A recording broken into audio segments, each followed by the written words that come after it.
দেশে হঠাৎ হামের প্রাদুর্ভাব, চলতি মাসে হাসপাতালে ভর্তি 500, বিভিন্ন স্থানে শিশু মৃত্যুতে উদ্বেগ। শিগগিরই শুরু হচ্ছে টিকাদান কর্মসূচি। 129 ক্রীড়াবিদকে সম্মাননা ও ক্রীড়া কার্ড তুলে দিলেন প্রধানমন্ত্রী। 30 এপ্রিল সিলেট থেকে নতুন করে স্পোর্টস শুরু, খেলোয়াড়দের রাজনীতিতে না জড়ানোর আহ্বান। অবৈধভাবে জ্বালানি তেল মজুতের সঠিক তথ্য দিলে 1 লাখ টাকা পুরস্কার ঘোষণা। ফিলিং স্টেশনে যানবাহনের সারি, সংকটের ধাক্কা বাণিজ্য ও কৃষি খাতে। 1-11 আমলে আলোচিত ডিজিএফআই কর্মকর্তা আফজাল গ্রেফতার। আরও কয়েকজনের খোঁজে আইনশৃঙ্খলা বাহিনী। মাসুদ ও মামুনের বিরুদ্ধে ডিবিতে লিখিত অভিযোগ জমার হিড়িক।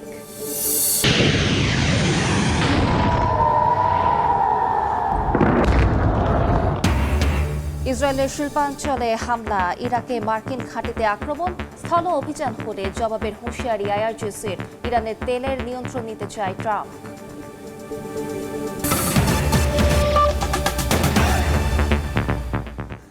সময় সংবাদের সঙ্গে আছি আমি আলিশা ইসলাম। সারা দেশে হঠাৎ করে দেখা দিয়েছে হামের প্রাদুর্ভাব।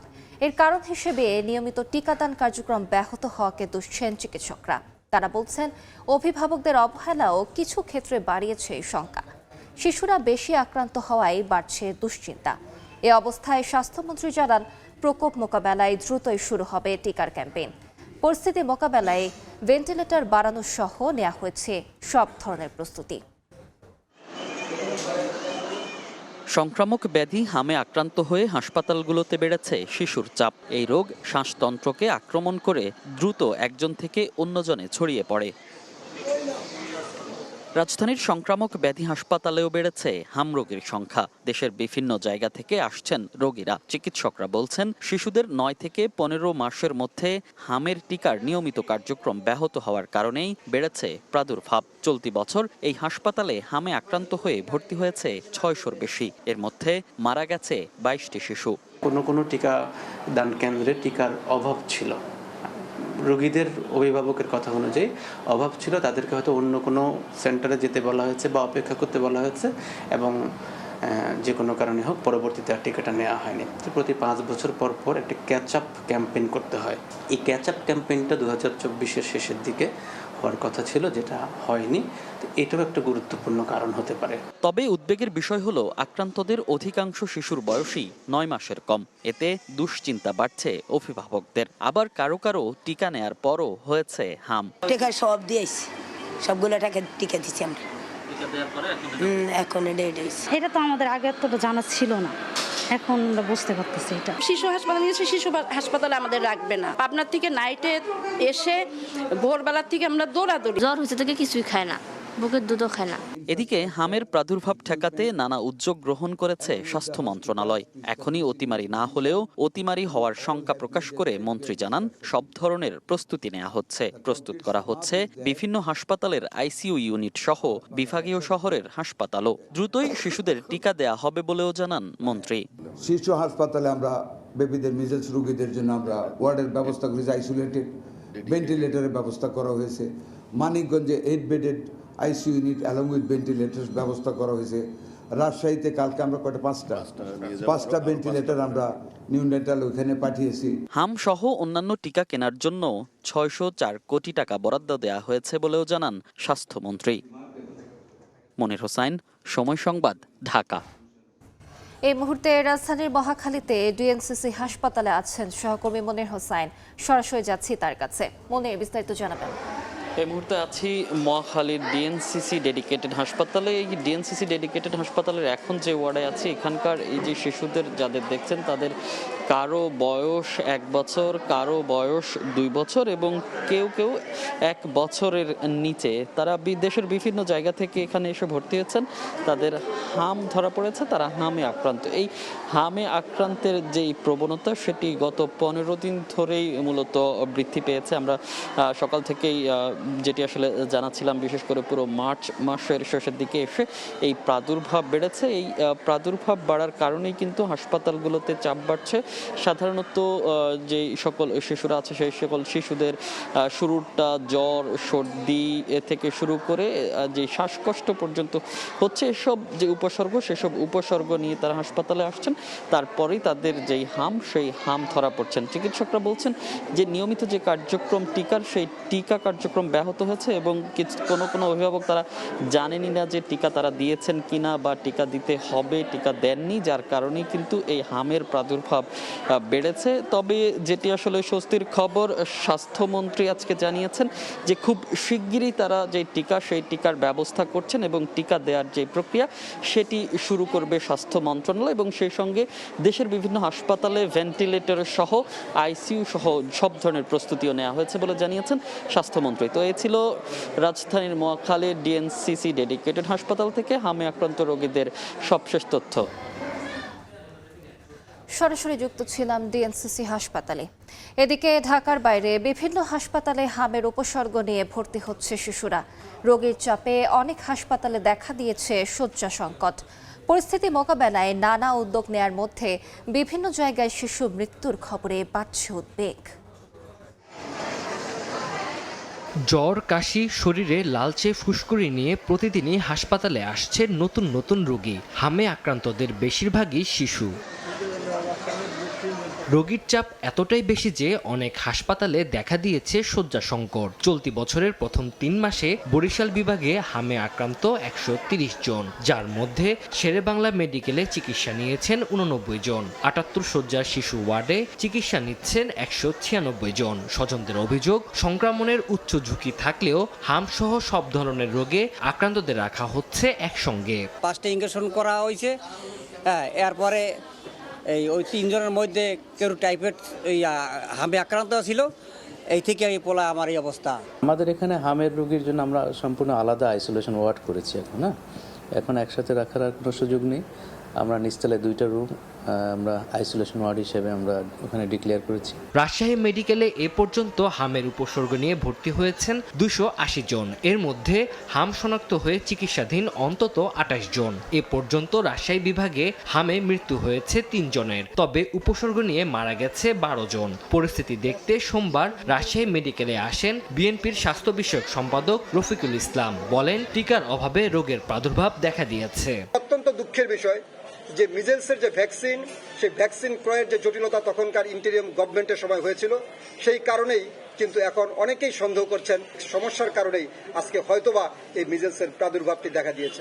এদিকে প্রধানমন্ত্রীর নির্দেশে সোমবার সকালে চট্টগ্রাম মেডিকেলের শিশু ওয়ার্ড পরিদর্শন করেন city mayor doctor Shahadat Hossain. তিনি জানান, পরিস্থিতি মোকাবেলায় আইসিইউ প্রস্তুত রাখা হয়েছে।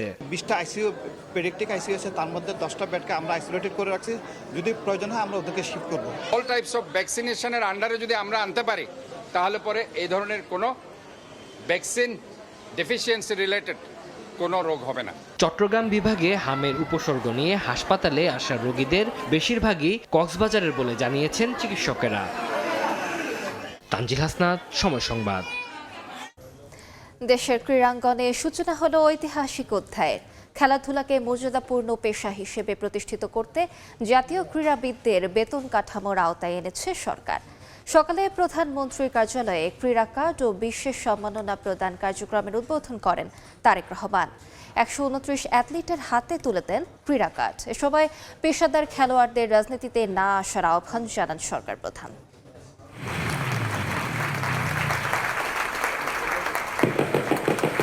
শখ কিংবা নিছক বিনোদন নয়, দেশের অ্যাথলিটদের জন্য রচিত হলো অনন্য এক ইতিহাস।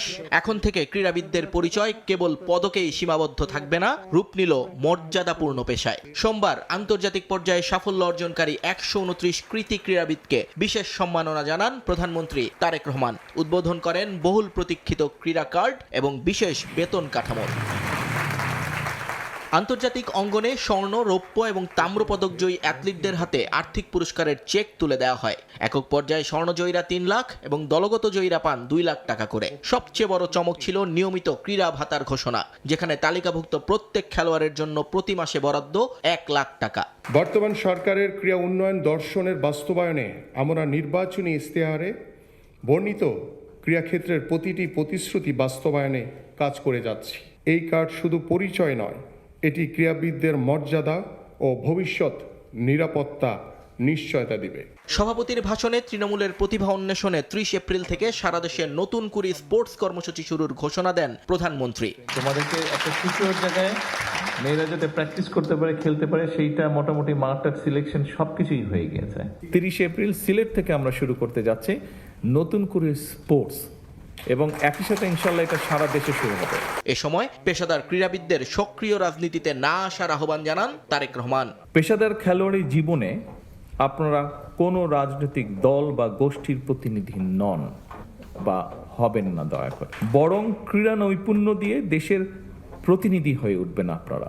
ক্রীড়াবিদদের সামাজিক ও আর্থিক নিরাপত্তা নিশ্চিতের মাধ্যমে অদূর ভবিষ্যতে অলিম্পিক কিংবা এশিয়ান গেমসের মতো বিশ্বমঞ্চে বাংলাদেশ নতুন ইতিহাস লিখবে, এমনই আকাশ ছোঁয়া স্বপ্ন এখন দেশের কোটি ক্রীড়াপ্রেমীর। নিয়ন মুহাইমিন, সময় সংবাদ। জাতীয় সংসদের স্পিকার হাফিজ উদ্দিন আহমদের সহধর্মিণী দিলারা হাফিজের জানাজা সম্পন্ন হয়েছে। দুপুর 12টায় সংসদ ভবনের দক্ষিণ প্লাজায় অনুষ্ঠিত জানাজায় অংশ নেন প্রধানমন্ত্রী তারেক রহমান। এছাড়া অংশ নেন মন্ত্রী, প্রতিমন্ত্রী, সংসদ সদস্য, বিরোধী দলীয় নেতা ও সংসদ সচিবালয়ের কর্মকর্তারা। জানাজা শেষে রাষ্ট্রপতির পক্ষে মরহুমার কফিনে শ্রদ্ধা জানানো হয়। শ্রদ্ধা জানান সরকার প্রধানও। বিএনপির পক্ষ থেকে শ্রদ্ধা জানান দলের মহাসচিব মির্জা ফখরুল ইসলাম আলমগীর। এরপর শ্রদ্ধা জানান স্পিকার, ডেপুটি স্পিকার ও চিফ হুইপ। ঢাকা সেনানিবাসের কেন্দ্রীয় মসজিদে দ্বিতীয় জানাজা শেষে বনানী সাবরী কবরস্থানে সমাহিত করা হবে দিলারা হাফিজকে। সময় সংবাদ আরও থাকছে। লিবিয়ার বন্দিশালায় নির্যাতনে মাদারীপুরের 2 যুবকের মৃত্যু। জানাজানির পর এলাকা ছেড়ে দালাল চক্র মরদেহ দেশে আনতে সরকারের সহযোগিতা চান স্বজনরা। জ্বালানি তেল সরবরাহ বিক্রি স্বাভাবিক রাখতে এবার কঠোর অবস্থানে সরকার। অবৈধভাবে মজুদ ও পাচারকারীদের সম্পর্কে তথ্য দিয়ে সহায়তা করলে 1 লাখ টাকা পর্যন্ত পুরস্কার দেওয়া হবে, এমন ঘোষণা দিয়েছে জ্বালানি ও খনিজ সম্পদ বিভাগ। এদিকে আজও রাজধানী সহ দেশের বিভিন্ন ফিলিং স্টেশনে চাহিদা মতো তেল না পাওয়ার অভিযোগ করেছেন গ্রাহকরা। যদিও অনেক ডিপো থেকে স্বাভাবিক সময়ের চেয়ে সরবরাহ বাড়ানো হয়েছে বলে জানিয়েছে কর্তৃপক্ষ। জ্বালানি তেলের জন্য রাজধানীর বিভিন্ন পাম্পে লম্বা লাইন, অপেক্ষা যেন কাটছে না মোটরসাইকেল সহ বিভিন্ন যানবাহন চালকদের। এর মধ্যেই সরবরাহ সংকটে রাজধানীর মিরপুর, আসাদগেট, গাবতলী সহ বিভিন্ন এলাকার কয়েকটি পাম্প বন্ধ রাখে কর্তৃপক্ষ। মতিঝিল বরাবর যে কয়টা পাম্প আছে সব বন্ধ, মৎস্য ভবনের পাম্প বন্ধ। অনেক পাম্পে তেল আছে, তারা আমার মনে হচ্ছে তারা তেল দিতেছে না। সরকার যদি একটু পদক্ষেপ নেয় আমার মনে হয় যে এটা অচিরেই সম্ভব। যারা বাইকার আছে, যারা কার চালাচ্ছে, তারা ট্যাঙ্কি ফুল করে তেল নিয়ে বিভিন্ন জায়গা থেকে তারা ঘরে বিভিন্ন জায়গায় ড্রামের মধ্যে তারা মজুত করে রাখছে। এতে করে একটা কৃত্রিম সংকট তৈরি হচ্ছে। ঢাকার বাইরেও রয়েছে জ্বালানি সংকট। দিনাজপুরের হিলিতে পেট্রোল অকটেন কিনতে গিয়ে ভোগান্তিতে পড়ার কথা জানিয়েছেন যানবাহনের চালকেরা। আর ডিপো থেকে চাহিদা মতো তেল না পাওয়ার দাবি কর্তৃপক্ষের। তেল নেওয়ার জন্য আসলাম, এসে তো তেল পেলাম না, ঘুরে যাচ্ছি। পেট্রোল অকটেন যদি 3000 দেয় তো গাড়ি হয় 6000। গ্রাহক চাহিদা বিবেচনায় সিরাজগঞ্জের বাঘাবাড়ি ডিপো থেকে উত্তরবঙ্গের 16 জেলা ও ময়মনসিংহ বিভাগের 4 জেলা সহ মোট 20 জেলায় রেশনিং পদ্ধতিতে জ্বালানি সরবরাহ করা হচ্ছে। একদিনের ব্যবধানে সোমবার সরবরাহ বেড়েছে প্রায় 30,000 লিটার। নির্বাহী ম্যাজিস্ট্রেটের নেতৃত্বে তদারকি করছে সেনাবাহিনী। খুলনায় পদ্মা, মেঘনা ও যমুনা অয়েলের ডিপো থেকে জ্বালানি তেল সরবরাহ স্বাভাবিক রয়েছে বলে দাবি কর্তৃপক্ষের। যদিও ফিলিং স্টেশন মালিক ও ডিলারদের অভিযোগ, চাহিদা অনুযায়ী পেট্রোল, ডিজেল ও অকটেন পাচ্ছেন না তারা। জনগণ 2-3 ঘন্টার মধ্যে 2000 তেল নিয়ে চলে যাচ্ছে। অন্য সময় থেকে এখন চাহিদা একটু বেশি, তো চাহিদা অনুযায়ী মূলত বাদ আসছে না। 2025 সালে মার্চ মাসে কতটুকু তেল করছি এটার উপর বেসিস করে ওরা দিচ্ছে, আগের মতো অ্যাভেলেবেল তারা দিচ্ছে না। আমার 13,500-এর গাড়ি, আমি 4,000 লিটার তেল পেলাম। এমন পরিস্থিতিতে সোমবার জ্বালানি তেলের অবৈধ মজুদ ও পাচারকারীদের সম্পর্কে প্রশাসনকে তথ্য দিয়ে সহায়তাকারীর জন্য 1 লাখ টাকা পর্যন্ত পুরস্কার ঘোষণা করেছে জ্বালানি ও খনিজ সম্পদ বিভাগ। বিভিন্ন স্থানে অবৈধভাবে মজুদ করা জ্বালানি তেল উদ্ধারের পরিপ্রেক্ষিতে এমন সিদ্ধান্ত নিয়েছে মন্ত্রণালয়। সাইফুল ইসলাম, সময় সংবাদ। 10 এপ্রিলের মধ্যে সংসদ সদস্যের বাসা বরাদ্দের চেষ্টা চলছে। এ লক্ষ্যে প্রয়োজনীয় কেনাকাটার কাজ চলছে। ত্রয়োদশ জাতীয় সংসদের সংসদ কমিটির দ্বিতীয় বৈঠক শেষে এ কথা জানান সরকার দলীয় চিফ হুইপ নুরুল ইসলাম মনি। সংসদ সচিবালয়ের ক্যাবিনেট কক্ষে দুপুর 1টার কিছু আগে শুরু হয় বৈঠক। পরে চিফ হুইপ সাংবাদিকদের জানান, সাউন্ড সিস্টেম এখনও কাজ করছে না। নতুন ব্যবস্থার আগে বিদ্যমান সাউন্ড সিস্টেম নিয়েই কাজ চালাতে হবে বলে মন্তব্য করেন তিনি। জানান, সাউন্ড সিস্টেমের জটিলতায় প্রথম অধিবেশনে প্রধানমন্ত্রীকে হ্যান্ড মাইকে কথা বলতে হয়েছে। এই ঘটনার পেছনে অন্তর্ঘাতমূলক কিছু আছে বলে ধারণা করছেন তারা। এ বিষয়টি অনুসন্ধানে গঠিত কমিটি 2 এপ্রিল প্রতিবেদন দেবে।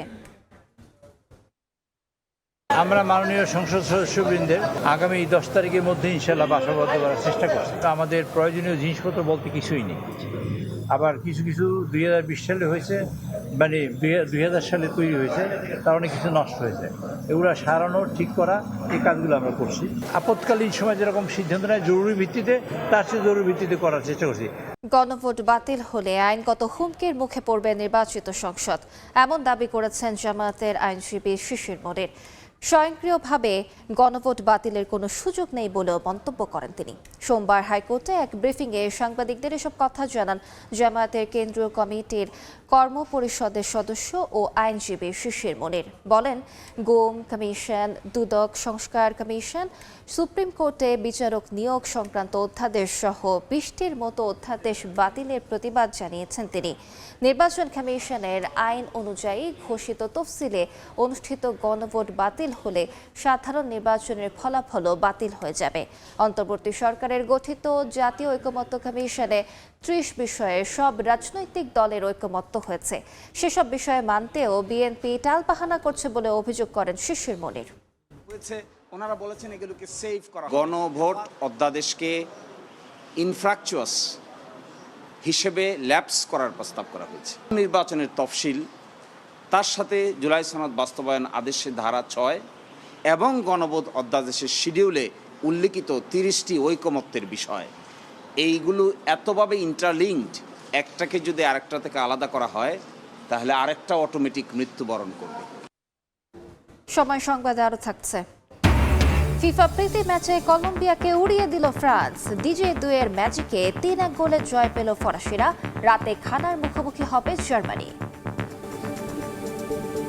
জুলাই আন্দোলনে 2টি হত্যা মামলায় গ্রেফতার দেখানো হয়েছে সাবেক প্রধান বিচারপতি ABM খায়রুল হককে। সোমবার ঢাকার CMM আদালতে আদাবর ও যাত্রাবাড়ি থানার মামলায় গ্রেফতার আবেদনের পরিপ্রেক্ষিতে এই আদেশ দেন বিচারক। এর আগে চলতি মাসে 5 মামলায় হাইকোর্ট থেকে জামিন পান তিনি। নতুন মামলায় গ্রেফতার আবেদন নিয়ে শুনানিতে প্রশ্ন তোলেন আসামি পক্ষের আইনজীবীরা। এদিকে যাত্রাবাড়ি থানার আরেকটি হত্যা মামলায় সাবেক খাদ্যমন্ত্রী সাধনচন্দ্র মজুমদারকে গ্রেফতার দেখানোর আবেদন নাকচ করেন আদালত। আর সাবেক আইনমন্ত্রী আনিসুল হকের দেশত্যাগে নিষেধাজ্ঞা দিয়েছেন আদালত।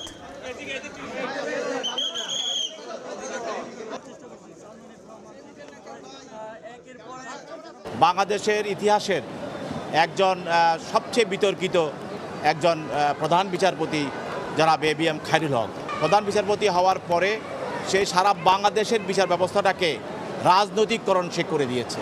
একটি মামলায় সে এজাহার নামীয়, আরেকটি মামলায় তার সে সন্দেহভাজন হিসাবে তাকে গ্রেপ্তার দেখানোর জন্য প্রার্থনা করা হয়। অভিভাবকের বক্তব্য শোনার পর বিজ্ঞ আদালত এই 2টি মামলায় ABM খায়রুল হককে গ্রেপ্তার দেখান। 1-11 সময়ে আলোচিত DGFI এর সাবেক কর্মকর্তা বরখাস্ত লেফটেন্যান্ট কর্নেল আফজাল নাসিরকে জুলাই হত্যা মামলায় গ্রেফতার দেখানো হয়েছে। মধ্যরাতে রাজধানীর মিরপুর DOHS এলাকা থেকে তাকে আটক করে ডিবি। আফজাল নাসির 2006 থেকে 2008 পর্যন্ত DGFI এর কর্মকর্তা ছিলেন। 1-11 সময়ে প্রধানমন্ত্রী তারেক রহমান সহ বিএনপি নেতাদের নির্যাতনে বারবার নাম আসে তার। ভাটারায় জুলাইয়ে একটি হত্যা মামলায় তাকে গ্রেফতার দেখানো হয়েছে। এর আগে 3 দিনের ব্যবধানে গ্রেফতার হন 1-11 সময়ে আলোচিত অবসরপ্রাপ্ত লেফটেন্যান্ট জেনারেল মাসুদ উদ্দিন চৌধুরী ও শেখ মামুন খালেদ। ভাগ্য পরিবর্তনের আশায় ইতালির উদ্দেশ্যে বাড়ি ছেড়ে এবার লিবিয়ার বন্দিশালায় নির্যাতনে মৃত্যু হয়েছে মাদারীপুরের 2 যুবকের। 1 সপ্তাহ আগে তাদের মৃত্যু হলেও পরিবারের কাছে গোপন রাখা হয়। জানাজানি হলে এলাকা ছেড়ে পালিয়েছে দালাল চক্র।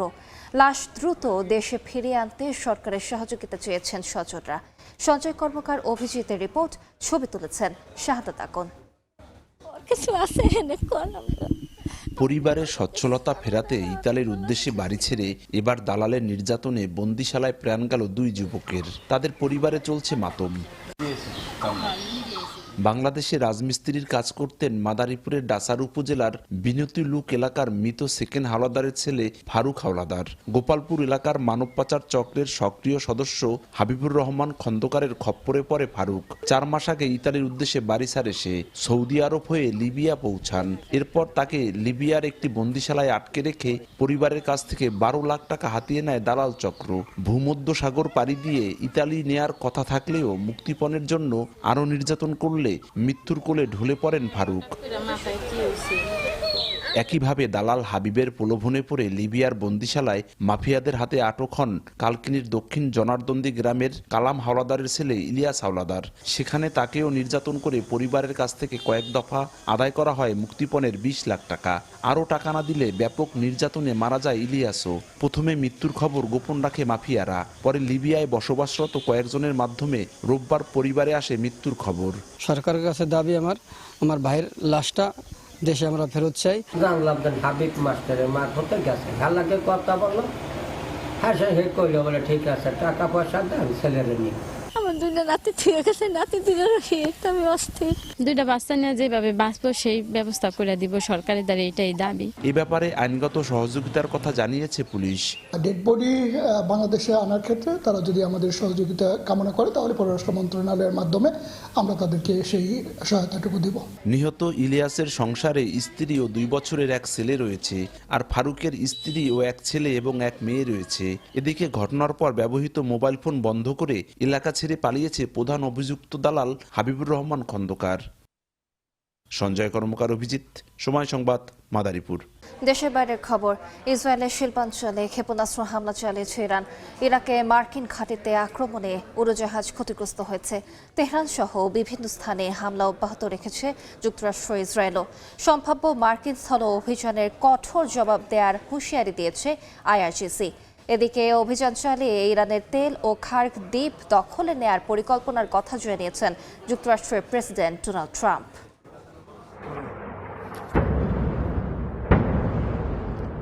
ইসরায়েলের বীরশেবা এলাকায় নিয়ত হুবাব শিল্পাঞ্চলে ব্যাপক ক্ষেপণাস্ত্র হামলা চালায় ইরান। এ ঘটনায় বেশ কয়েকজন আহত হন। হামলার পরপরই ক্ষতিগ্রস্ত কারখানা থেকে বিপজ্জনক রাসায়নিক ছড়িয়ে পড়ার শঙ্কায় আশেপাশের বাসিন্দাদের সতর্ক থাকতে বলা হয়। ইরানের পাশাপাশি ইয়েমেন থেকেও ইসরায়েল লক্ষ্য করে ক্ষেপণাস্ত্র ছোড়া হয়। সৌদি আরব, ইরাক, কুয়েত, বাহরাইন, সংযুক্ত আরব আমিরাত সহ উপসাগরীয় দেশগুলোতেও ড্রোন হামলা চালায় ইরান। ইরাকের বাগদাদে মার্কিন ভিক্টোরি বেস লক্ষ্য করে রকেট হামলা চালানো হয়। এতে একটি উড়োজাহাজ ক্ষতিগ্রস্ত হয়েছে। এদিকে ইরানের তেহরান সহ বিভিন্ন এলাকায় আক্রমণ চালিয়ে যাচ্ছে ইসরায়েলও। দখলদার বাহিনীর দাবি, অস্ত্র গবেষণা ও উৎপাদন কেন্দ্র লক্ষ্য করে 120টিরও বেশি ক্ষেপণাস্ত্র ছোড়া হয়। তেহরানের কাতার ভিত্তিক সংবাদ মাধ্যম আল আরাবি টেলিভিশনের কার্যালয় ইস্পাহানে একটি বিশ্ববিদ্যালয়েও চলে মার্কিন ইসরায়েলি হামলা। এক সাক্ষাৎকারে মার্কিন প্রেসিডেন্ট ডোনাল্ড ট্রাম্প জানান, ইরানের তেলের নিয়ন্ত্রণ নিতে চায় যুক্তরাষ্ট্র।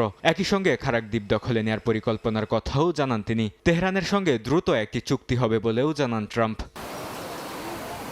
চলমান সংঘাত বন্ধে ইসলামাবাদে বৈঠকে বসেন পাকিস্তান, সৌদি আরব, তুরস্ক ও মিশরের পররাষ্ট্রমন্ত্রীরা। ইরান যুদ্ধ বন্ধের উপায় নিয়ে আলোচনা করেন তারা। বরকতুল্লাহ, সময় সংবাদ। সচিবালয়ে জ্বালানি পরিস্থিতি নিয়ে কথা বলছেন বিদ্যুৎ ও জ্বালানি বিভাগের যুগ্ম সচিব। সরাসরি চলে যাচ্ছি সেখানে। আমরা এই পুরো মার্চ মাসটা চেষ্টা করেছি, তবে কোনো ক্ষেত্রে যেমন ঈদের সময় আমরা 40% পর্যন্ত গত মার্চ মাস থেকে বেশি সরবরাহ করেছি। এটা আপনারা জানেন নিশ্চয়ই। তো এইটা তথ্যটা দেখলে আপনারা একটু বুঝতে পারবেন যে ডিজেলের ক্ষেত্রে আমরা 19 মার্চ 2026 পর্যন্ত যদি আমি হিসাবটা দেই তাহলে 800 মেট্রিক টন আমরা প্রায় বেশি সরবরাহ করেছি। অকটেনের ক্ষেত্রে আমরা 225 মেট্রিক টন বেশি সরবরাহ করেছি। পেট্রোলের ক্ষেত্রে আমরা খানিকটা 29 মেট্রিক টন আমাদের কম সরবরাহ হয়েছে। তারপরে এই তথ্যটা আগের স্লাইডে আবার একটু যাও। এই তথ্যটা এই জন্য শেয়ার করলাম আপনাদেরকে যে 29 তারিখ ইনশাল্লাহ আমরা নেক্সট ডেগুলোতে আমাদের তো আপনাদের সাথে ইনশাল্লাহ হয়তো প্রতিনিয়তই কথা হবে, আমরা চেষ্টা করব। তো আজকে 30 আমরা আজকে যেটুকু কম্পাইল করতে পেরেছি এটা আপনাদের সামনে একটু উপস্থাপন করলাম। তো এইটা খুব গুরুত্বপূর্ণ এই স্লাইডটা, এই কারণে যে আমাদের সাপ্লাই চেইনে কিন্তু কোনো সমস্যা নাই। আমাদের যে চাহিদা, সাধারণত রিসার্চ বলে যে প্রতি বছর হয়তো 3 to 4% চাহিদা বৃদ্ধি পায়। তো সেটা হিসাব করলে আমরা কিন্তু আমাদের সরবরাহ একদম যথার্থ রেখেছি। এখন প্রশ্ন হতে পারে যে তাহলে এই পরিস্থিতি কেন হচ্ছে বিভিন্ন জায়গায়, এই প্রশ্নগুলো আপনারা হয়তো করবেন, এটার জন্য আমি পরে কথা বলবো ইনশাল্লাহ। কিন্তু আমরা জাস্ট চিত্রটা একটু আপনাদের, কারণ আপনাদের মাধ্যমে আমার আজকে প্রায় 17-18 বছর আমি সচিবালয়ে কাজ করি।